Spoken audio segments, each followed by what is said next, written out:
Hey, this is Bill Pescosolido coming to you from my home office in Frisco, Texas. And this is day 2 of my 30-day video challenge. And let's see, let me adjust that.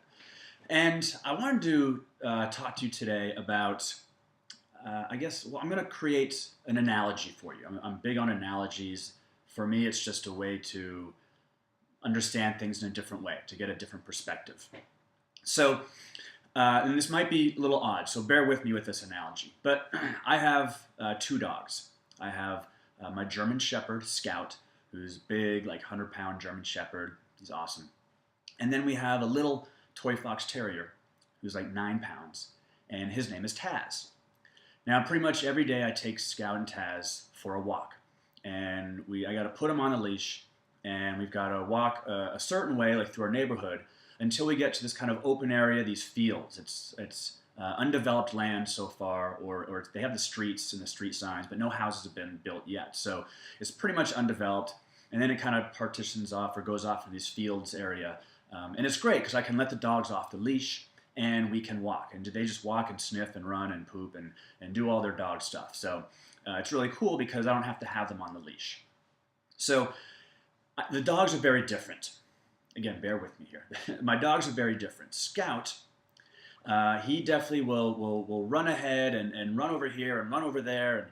And he does his own thing. He'll see me kind of take a left, and then he'll take a left, and then he'll run ahead and sniff some stuff, and he'll look back, to see if I'm still there. And then if he sees that I've changed my direction, he'll then change, and he'll then follow, but he'll then run out ahead.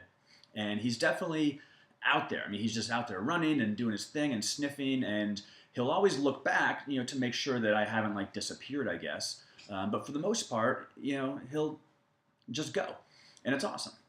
And I never have to like wait for him because he's always, if he does lag behind, he'll catch right up, and it's really just a pleasure walking with Scout, right? Because I can then walk fast, get a little speed walk in, and obviously he's keeps up, or he's faster than me. Now Taz, on the other hand, he just kind of lollygags around. He's always stopping, and he's got to sniff, and it takes him forever, and I'm constantly calling him. I've got to bring cookies, little dog treats with me to incentivize him, because if I don't offer him a treat, he won't come. Like, he'll refuse. Scout, I just yell, "Scout, come on," and he comes. Taz, I got to bribe him with cookies and treats and yummy things. He won't do anything unless I'm bribing him with the treats. And even if I do, he lags behind. I'm constantly having to say, Taz, come on, and it slows me up. It slows up Scout and myself. And invariably, I'll get frustrated with this because we've got to keep our walk going. I don't want to make it like a 9-hour walk. So I'll end up just putting the leash back on Taz, and I basically just lead him on the leash. And this is kind of a metaphor for people in network marketing. Think about the 2 different dogs, and think about yourself as you're watching this right now.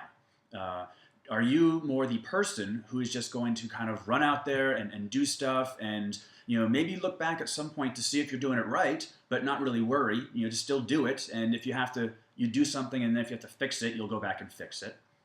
Are you sort of a leader, someone who's not, has to be bribed to do stuff, who has to be handed stuff? Do you just take action and do it, like my dog Scout, the German Shepherd? Or are you someone who is following behind, lagging behind, someone who needs to be bribed to take any action, needs to be bribed or majorly incentivized, majorly motivated in order to actually do anything that you're supposed to be doing? And ultimately, you end up being put on a leash. Now, the leash, I think, is a metaphor maybe for having a job, right? Going back to work, corporate America, where you have a boss telling you what to do, a boss leading you, saying, be here at this time, do this, get me the TPS reports by Friday, here's what you have to do in your cube every day in order to keep your job, right? That's kind of like a leash in a way. And Taz, because he lags behind so much, eventually I got to put him on the leash. I have to be his boss, and then he's walking behind me, and I'm pulling him along, and that's no way to run your business, right? So I think the point. And you'll see, and you'll know. I mean, if you think about, and don't think of yourself as a German Shepherd versus a toy fox terrier. but think of yourself as someone who will just dive in, take action, and lead. Obviously, look back to see if you're doing it right, and if you made a mistake, fix it. Or are you the person that needs to be dragged along? Right? The leash has to be clipped on, and you need to get pulled by maybe your upline or a sponsor, right? Now, think about this in the perspective of if you are an upline or if you're a downline. Maybe you're both. You have an upline, you have a downline, you got everything in between. What does your upline think of you? Do they look at you as Scout, the German Shepherd, diving in, leading the way? Or do they look at you as Taz, the kind of person that they've got to eventually put a leash on, incentivize you with cookies, just so you'll come when they call, and lagging behind, sniffing the flowers, lagging behind, holding other people up? Which are you? Now, if you're an upline and you're looking at your downline, you know which people that you want to work with, right? You know you want to have the Scouts on your team rather than the Tazes, right? Tazes are the ones that hold you up, monopolize your time, aren't producing, have a gazillion questions, and still never take action. Versus the Scouts, they're the people that are just going to dive in head first. And clearly maybe they need to refine some things, and you'll help them with tweaking and refining, and that's appropriate. That's what an upline is meant to do.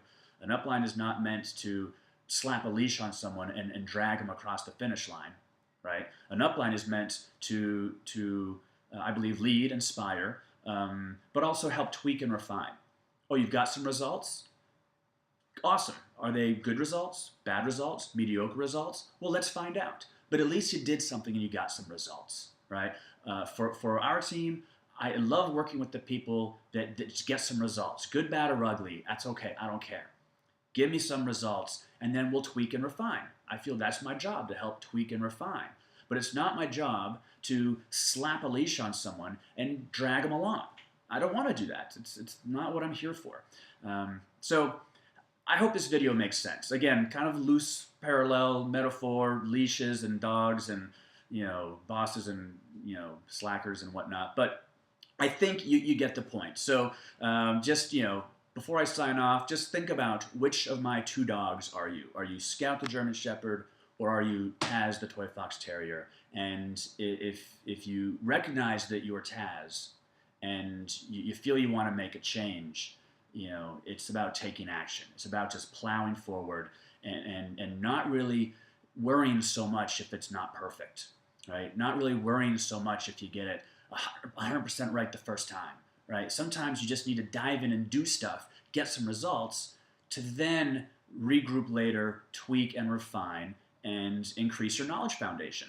It's tough to learn in the hypothetical, very difficult to coach in the hypothetical, right? It's easier to learn and coach when you're actually doing it, rolling up your sleeves in the trenches, making it happen. So I hope you found this useful. Again, comment below here, go to my fan page and comment as well, and look forward to seeing you in the next video. Have a great day.